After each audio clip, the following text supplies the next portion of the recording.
Hi, நான் தினேஷ் பேசுகிறேன். எல்லாரும் வந்துட்டு எக்ஸஸ் ஃபேட்னா என்ன, ஃபேட்டோட பர்சன்டேஜ் எவ்வளோ இருக்கணும் அப்படின்ற மாதிரி கேட்டிருந்தீங்க. கண்டிப்பாக நான் சொல்கிறேன். இப்போ ஒரு மென் அப்படின்னா 10லேருந்து 20% ஃபேட்குள்ளார இருக்கணுங்க.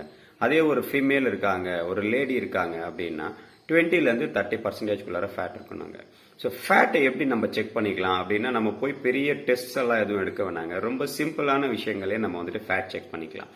எப்படின்னு நான் சொல்கிறேன். அதாவது என்ன சொல்லுவாங்கன்னா, டெக்னிக்கலாக சொல்லும் பொழுது மூன் ஃபேஸ்ன்னு சொல்லுவாங்க. அதாவது என்னோட சீனியர் கோச் ஒன்று சொல்லுவார். எப்படி சொல்லுவாருன்னா, வயிற்றுல கூட தொப்பை போடலாம், ஆனால் மூஞ்சில தொப்பை போடக்கூடாது அப்படின்னு.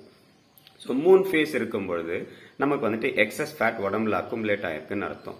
ஃபேஸ் வந்துட்டு எப்பவும் பார்த்தீங்கன்னா வி ஷேப்ல இருக்கணும், ரவுண்டு மூன் ஷேப்ல இருக்கக்கூடாது. ஒன்று. இன்னொன்று, நீங்கள் செக் பண்ணிக்கோங்க. இப்படி உங்களோட கழுத்தை தூக்கிட்டு இங்கே இப்படி கை வச்சு பாருங்க, இங்கே ஏதாவது டபுள் சின் தெரியுதா அப்படின்னு பாருங்க. டபுள் சின் இருக்கு அப்படின்னா உங்களுக்கு வந்துட்டு எக்ஸஸ் ஃபேட்ல இருக்கீங்கன்னு அர்த்தம். அதே மாதிரி உங்க கையை இப்படி லிஃப்ட் பண்ணிட்டு இங்க டச் பண்ணி பாருங்க, இங்க சதை வந்து ரொம்ப தொங்குதா இல்ல சதை வந்து ஸ்டிஃபா நல்லா டைட்டா இருக்கா அப்படின்னு செக் பண்ணிக்கோங்க. ஸோ இந்த மாதிரி தான் வந்துட்டு நம்மளோட ஃபேட்டை நம்ம செக் பண்ணிக்கலாம். இன்னொரு சூப்பரான விஷயம் என்னன்னா, நான் வந்துட்டு இந்த ஃபேட்டை எக்ஸாக்டா எப்படி வந்துட்டு கண்ட்ரோல்ல வச்சுக்கலாம், எப்படி சொன்ன பர்சன்டேஜ்குள்ளார வச்சுக்கலாம் அப்படின்றதுல ஹெல்ப் பண்ணி கைட் பண்றதுக்கு நான் ரெடியா இருக்கேன். நீங்க சீரியஸா இருந்தீங்கன்னா என்னோட நம்பருக்கு கால் பண்ணுங்க. ஓகேங்களா? தேங்க்யூ, பாய்.